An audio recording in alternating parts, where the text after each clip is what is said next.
Telugu YouTube ఛానల్లో మీ వ్యాపార ప్రకటనల కోసం 9154949554 కి కాల్ చేయండి.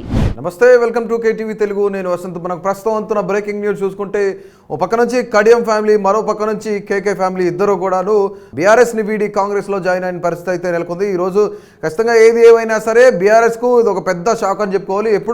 ఎప్పటి నుంచో కూడా బీఆర్ఎస్లో మొదటి నుంచి కీలకంగా పనిచేస్తున్న కడియం ఫ్యామిలీ, కడియం శ్రీహరి ఆయన కుమార్తె, అలాగే కేశవరావు అలాగే ఆయన కుమార్తె ఇద్దరు కూడాను హైదరాబాద్ మేయర్ గద్వాల్ విజయలక్ష్మి కూడాను బీఆర్ఎస్ని వీడి కాంగ్రెస్లో జాయిన్ అయిన పరిస్థితి అయితే నెలకొంది. సో ఇక వీళ్ళ నలుగురు పార్టీని వీడి కాంగ్రెస్లో జాయిన్ అవడంతో బీఆర్ఎస్కి పెద్ద షాక్ అయితే తగిలిందని కూడా చెప్పుకోవచ్చు. ఎందుకంటే ప్రస్తుతానికి కడియం కావ్యకు వరంగల్ టికెట్ కేటాయించిన పరిస్థితి అయితే నెలకొంది. ఇదే తరుణంలో ఆమె ఒక లెటర్ అయితే కేసీఆర్కి రాసిన పరిస్థితి అయితే నెలకొంది.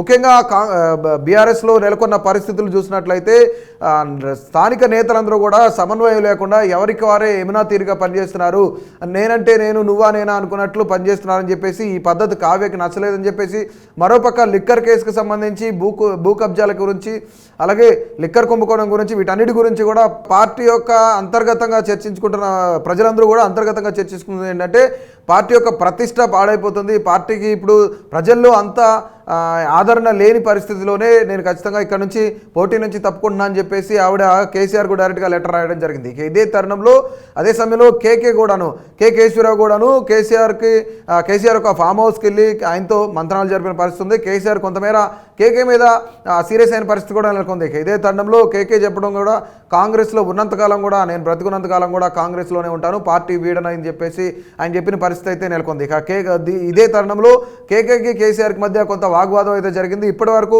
కొంతమేర కేకేకు అత్యున్నత స్థానం కల్పించాం, సముచిత స్థానం కల్పించాం, పార్టీలో ఎలాంటి అన్యాయం జరగలేనప్పుడు ఎందుకు పార్టీ మారుతున్నారని కూడా ఆయన కొంతమేర కేకేని నిలదీసిన పరిస్థితి అయితే నెలకొంది. సో ఏది ఏమైనా సరే ఆయన పార్టీని వీడడానికి ఖచ్చితంగా నేను నిర్ణయం తీసుకున్నానని చెప్పడంతో ఇప్పటికే దీపాదాస్ మున్షి ఇంతకుముందే ఆయన వాళ్ళ ఇంటికి వెళ్ళి ఆయన పార్టీలోకి ఆహ్వానించిన పరిస్థితి అయితే నెలకొంది. సో డెఫినెట్లీ ఇది ఒక పార్టీకి పెద్ద దెబ్బ. అంటే గత కొద్ది కాలం నుంచి పార్టీకి సంస్థాగతంగా పార్టీకి ఎవరైతే పనిచేస్తున్నారో కీలకమైన నేతలు ఎవరైతే ఉన్నారో వాళ్లే బీఆర్ఎస్ని వేయడంతో బీఆర్ఎస్కి కొంత లోక్సభ ఎన్నికలు జరుగుతున్న తరుణంలో ఒక పెద్ద తీరని లోటు అని చెప్పుకోవచ్చు అనమాట.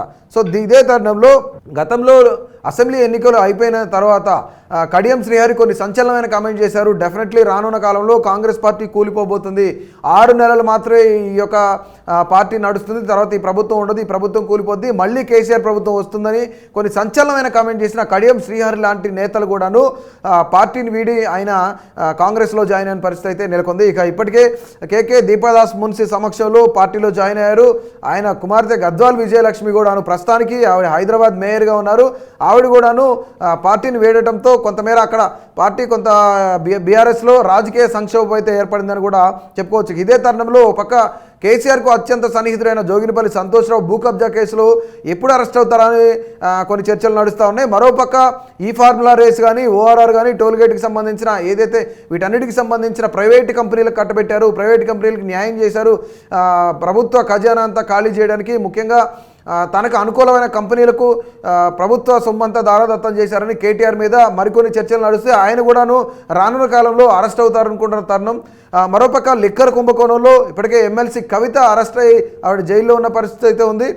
ఇంకా రానున్న రోజుల్లో బీఆర్ఎస్ నుంచి మరొక 18 నుంచి 30 మంది నేతలు అయితే బీఆర్ఎస్ని వీడి కాంగ్రెస్లో జాయిన్ అయ్యే పరిస్థితి ఉందని చెప్పేసి డెఫినెట్లీ అందరూ చర్చించుకున్న పరిస్థితిలోనే బీఆర్ఎస్లో కీలకంగా క్రియాశీలకంగా పనిచేసే నేతలు కడియం శ్రీహరి అలాగే కేశవరావు లాంటి పెద్ద నేతలు కూడాను బీఆర్ఎస్ని వీడి కాంగ్రెస్లో జాయిన్ అవ్వడం ఇప్పుడు రాష్ట్ర వ్యాప్తంగా చర్చనీయాంశంగా మారింది. రానున్న రోజుల్లో సో డెఫినెట్లీ లోక్సభ ఎన్నికల్లో బీఆర్ఎస్కు ఒక్క సీటు కూడా దక్కదు, ఒక్క సీటు కూడా గెలవనివ్వను అని చెప్పేసి గతంలోనే రేవంత్ రెడ్డి అన్న తరుణంలోనే ఇక ఈ మాటలన్నిటికీ సంబంధించి, ఈ కామెంట్స్ అన్నిటికీ సంబంధించి కొన్ని సంచలనంగా ఒక రాష్ట్ర వ్యాప్తంగా కూడా చర్చనీయాంశంగా మారింది. వీటన్నిటి గురించి ఇక రానున్న రోజుల్లో వీళ్ళందరూ కూడాను ఎవరైతే 20 మంది ఎమ్మెల్యేలు 30 మంది ఎమ్మెల్యేలు కాంగ్రెస్లో జాయిన్ అవుతున్నారు అనుకుంటున్న చర్చ అయితే నడుస్తుంది. లోక్సభ ఎన్నికలలో బీఆర్ఎస్ ఎన్ని సీట్లు గెలుస్తుంది, లోక్సభ ఎన్నికల ఈ నగారా మోగిన తర్వాత బీఆర్ఎస్ కొంత స్పీడ్గా వెళ్ళాలనుకుంటే భావించిన తరుణంలోనే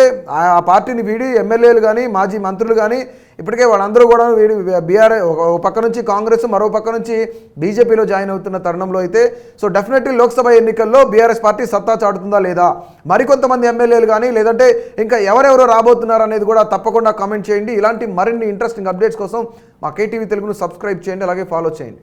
Please subscribe to KTV Telugu. KTV Telugu. KTV Telugu. KTV Telugu channel.